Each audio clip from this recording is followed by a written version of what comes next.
მოგესალმებით ყველას. არ შემიძლია არ გამოვეხმაურო ნატა ბიბლიანის ისტორიას. დავფიქრდი იმაზე, რომ მე მოქალაქეობას ვასწავლე სკოლაში, და ვცდილობ ხოლმე, რომ ერთ-ერთი თემა არის დანაშაული, ვასწავლეთ ბავშვებს რა არის დანაშაული, უდანაშაულობის პრეზუმპცია. და ყოველთვის თხოვ ხოლმე ბავშვებს მოიტანონ ხოლმე ნამდვილი кейსები. და განვიხილოთ ხოლმე მე ამ საკითხებს. და კითხვები უჩნდებათ. ასეთი აქტივობით ვცდილობ ხოლმე, რომ ბავშვების ჩავიდე, ასე ვთქვათ, როგორმე დაუკაკუნო ისეთ ადგილს, რასაც ქვია სინდისი, რომ ასეთი აღმზრდელობითი სწავლებანი, რომელიც ვფიქრობ, რომ ძალიან აუცილებელია სკოლაში და არა მარტო ფაქტობრივი მასალა, მომავალში რომ შექმნას უკეთესი თაობა. ყოველთვის ხოლმე კითხავს, რატომ ჩადიან ადამიანები ბოროტებას, მე არავის განკითხვას არ ვაპირებ, არც ხელის გაშვერას. ამისათვის სხვები არსებობენ. მაგრამ მე დავფიქრდი იმაზე, რომ რატო ჩადიან ადამიანები დანაშაულს, ან რამ უნდა შეგაჩეროს, რომ არ ჩაიდინო დანაშაული. ერთხელ რო რაღაცას ცუდად გააკეთებ, შეცდომა მესმის ორჯერ, მაგრამ უკვე როდესაც მრავალჯერადი განმეორებითი ხასიათი აქვს ცოდვას და დანაშაულს, ეს უკვე ეშმაკთან წინაყარი ბოროტებაა, რომელიც ვფიქრობ, რომ უნდა დაისაჯოს. იმიტომ რომ ასეთი ბოროტება უნდა გაჩერდეს. და გაჩერება სასჯელის გარეშე არ არსებობს. ზოგადად სამყაროსი არის მოწყობილი, რომ ვინც ჩაიდენს დანაშაულს, ის ყველა აგებს პასუხს, იმიტომ რომ შედეგი სახეზე გვაქვს ხოლმე. მთელი საქართველოს შეძრა ისეთმა სენსიტიურმა საკითხმა, რომელიც ნატომ დაემართა და ყველას ყავს შვილები,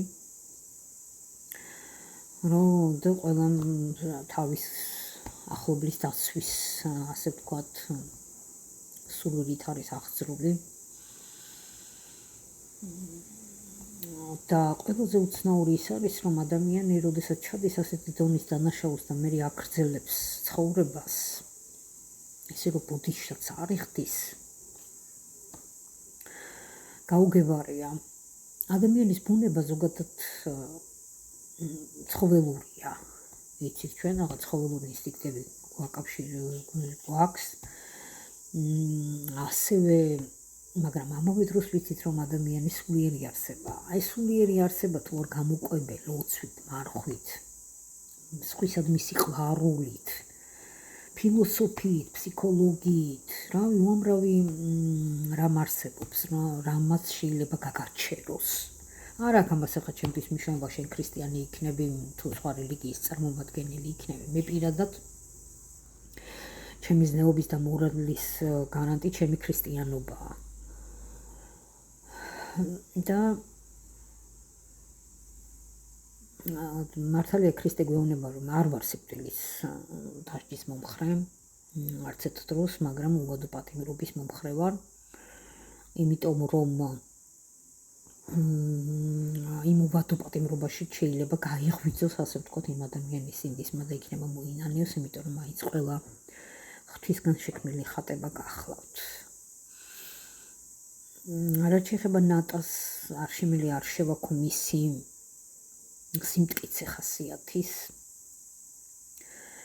მისი მოთმინება, მისი ბრძოლა ცხოვრებისთვის, რომ ამდენი წლის შემდეგ დარჩა, ჯერო სახგონებაზე დარჩა, ეგეც რა ვიცი, ღვთის დიდი წყალობაა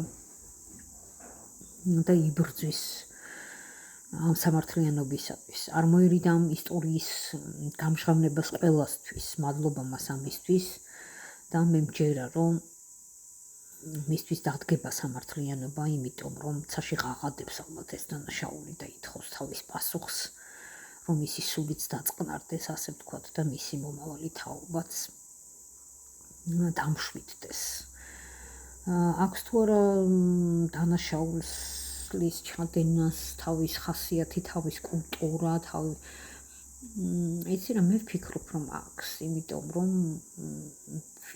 ეს აიდან ხარ წარმომავლობით, თქვენ იცით ახლა, რომ თის ხალხი ცოტა რთული ხალხია, ამავე დროს სამართლიანებიც არიან, გამტანებიც არიან, მოსიყვარულეებიც არიან, მაგრამ ჩვენ ვიცით რა ხა, თუნდაც მსოფლიო ლიტერატურიდან, რომ თუნდაც ქართული ლიტერატურიდან ვაჟა სულ მაგას ყვებოდა და გვეუბნებოდა, რომ დაპირისპირება პიროვნებასა და მთის წესებს შორის ყოველთვის პრობლემას წარმოადგენდა. არაფრით არ უნდა მოხდეს მათ შორის დაპირისპირება, არაფრის არ უნდა განმეორდეს. და ყველამ ერთად, რა ვიცი, უნდა დავამარცხოთ ეს ბოროტება. გამძლეობას უსურვებ ნატას და იმ ადამიანებს, ვინც უნდა იბრძოლოს ამ სიმართლისთვის, ხნეობას უსურვებ და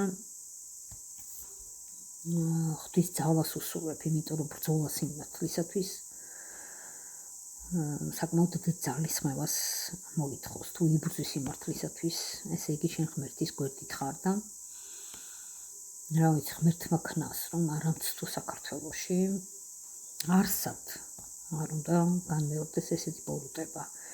ადამიანები კაცთა მოდგმა ერთი მთლიანი სხეული ვართ და ყველას უსურვებ, რომ მქონდეს სიმშვიდე. რაც მთავარია, სულთა სინდისი. მოვერიდოთ ბოროტების ჩადენას.